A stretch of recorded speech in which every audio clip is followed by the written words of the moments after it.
Salut à tous, bienvenue dans cette interview, ce podcast pour les 24 heures d'Extia Gaming.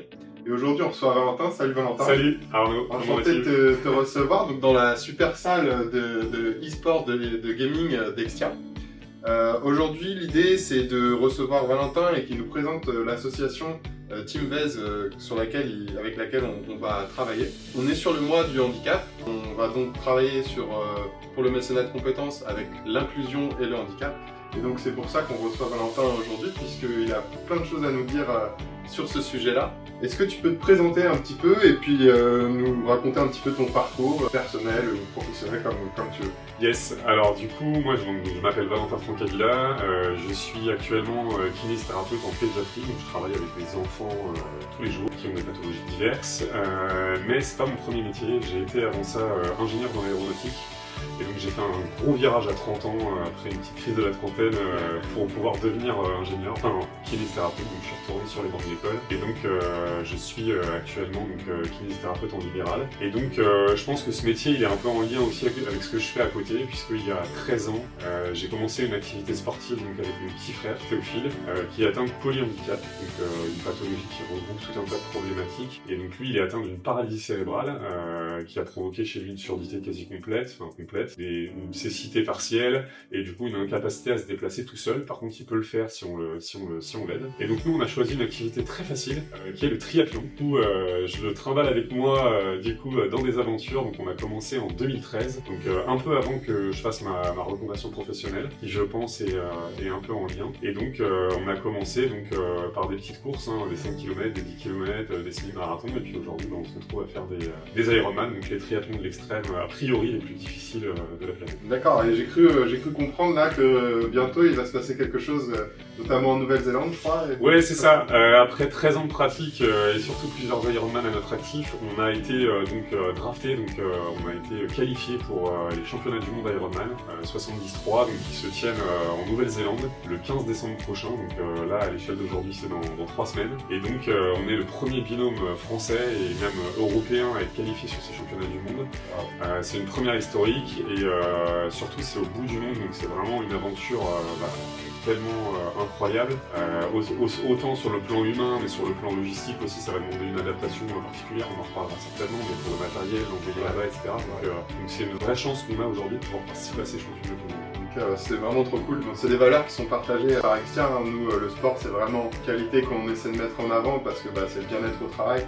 Notamment, notre CEO, notre PDG aussi est très fan de sport, notamment du tennis, tu vois. Donc, c'est quelque chose vraiment d'important. Il y a un mot qui est revenu quand j'ai discuté un petit peu avec toi, qui est handicapable. J'ai trouvé ce mot vraiment super. Est-ce que tu peux nous en dire un peu plus sur ce que l'association porte sur ce handicapable et notamment fait en sorte que l'inclusion, le sport auprès des personnes en situation de handicap soit possible, quoi.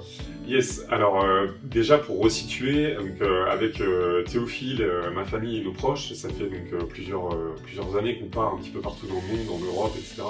pour faire notre pratique. Et en fait, on a été sollicité plusieurs fois par des entreprises et puis même par des particuliers pour savoir un petit peu comment on s'y prenait d'un point de vue gestion matérielle, comment on achetait du matériel, comment on innovait dans le matériel pour avoir aujourd'hui un niveau de performance assez élevé. Ouais. Et en fait est venue assez naturellement la question de créer une association, donc à la fois pour l'aspect financier, mais aussi pour l'aspect participatif, c'est-à-dire inclure des gens dans des projets, etc. Et c'est quelque chose que je me refusais quand même de façon assez arbitraire, parce que moi je ne me voyais pas monter une association, je faisais juste du triathlon avec mon frère. Ouais. Et finalement, d'année en année, en fait, on s'est rendu compte que on était aussi des vecteurs de partage et surtout un vecteur de possibilités pour les personnes en situation de handicap. Et la notion notamment d'handicapable, finalement, elle peut atteindre tout le monde.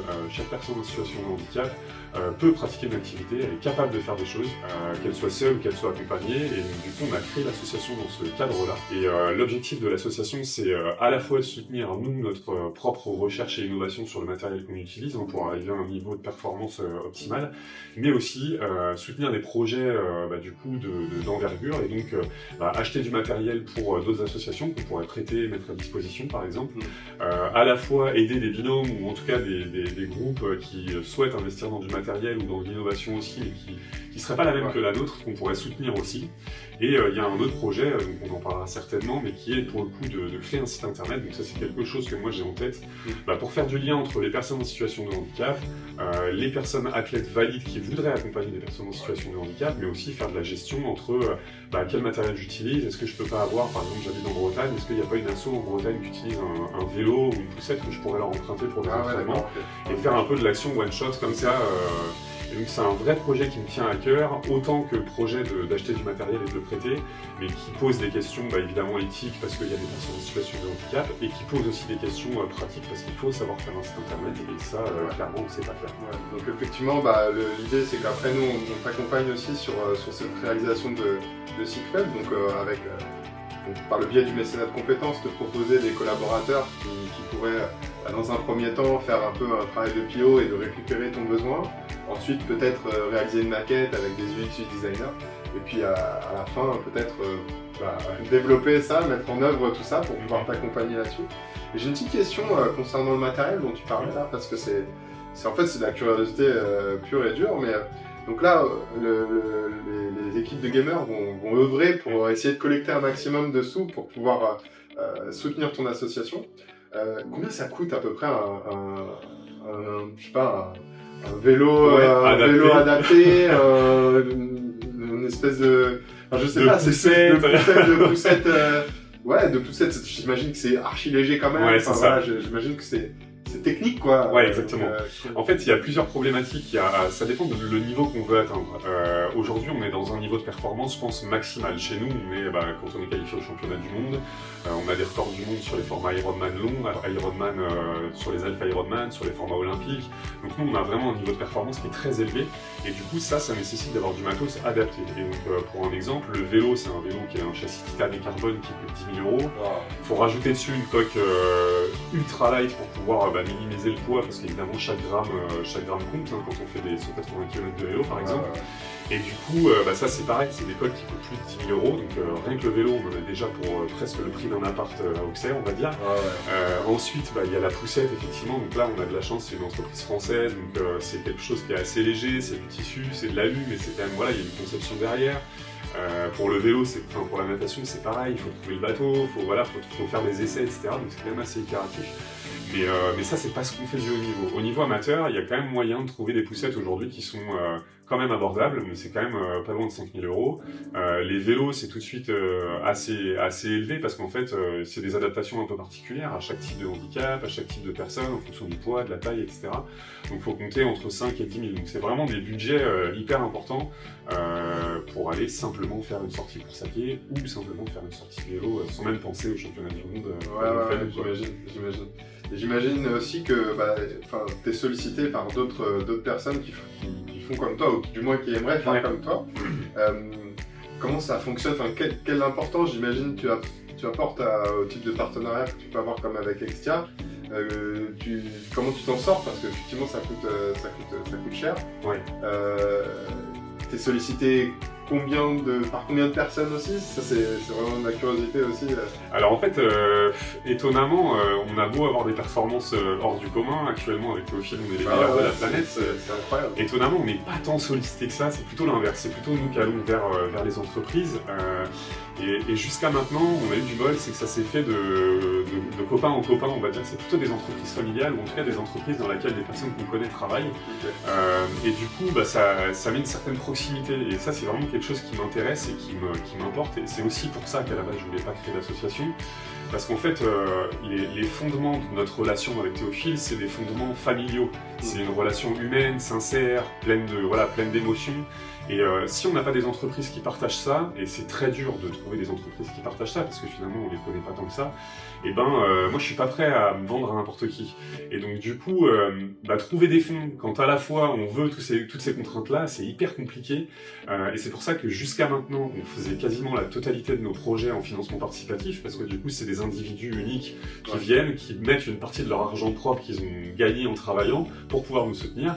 Mais en fait on se rend compte que si on veut faire de la performance, si on veut veut faire des projets de Nouvelle-Zélande, si on veut acheter du matériel pour pouvoir le prêter, avoir des projets associatifs, là il faut taper à des portes qui sont plus importantes, qui nous permettraient en tout cas de soutenir ces projets-là. Et dans ce cadre-là, pour l'instant on s'oriente plus vers des entreprises connues, avec des gens en qui on a confiance et qui du coup nous apportent cette confiance-là, comme par exemple c'est le cas d'Extia. Pour le coup, on est soutenu quasiment que par ça, ou en tout cas le département de Seine-et-Marne par exemple qui nous soutient, mais parce qu'on habite en Seine-et-Marne, parce que c'est une communauté de communes, voilà, on connaît, c'est des gens avec qui on a des relations depuis des années.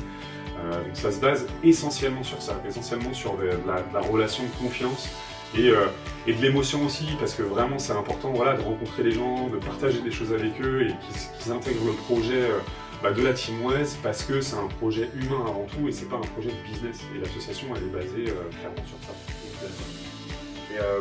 Et avec ton frère, du coup, j'imagine que vivre ces moments-là un peu sport, c'est intense. Qu'est-ce que tu voudrais partager sur ça, sur les gens qui voudraient justement partager avec, je sais pas, un frère, un ami qui est en situation de handicap?